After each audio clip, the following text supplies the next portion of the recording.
Let's make egg salna. Heat oil in a pan, add poppy seed, coconut, peanut, gram dal, cinnamon, cardamom, cloves, bay leaf, kalpasi, and fennel seed. Add onion, green chili, ginger garlic paste, and saute well. Add chili powder, turmeric powder, coriander powder, and salt. Add few cashew nuts to this mixture, cool, and grind it to a smooth paste. Heat oil in an instant pot, add cinnamon, cardamom, cloves, kalpasi, add onion, tomato, few curry leaves and saute well.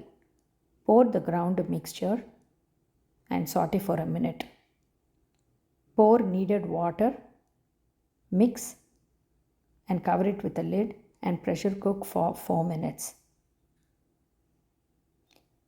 Remove the lid.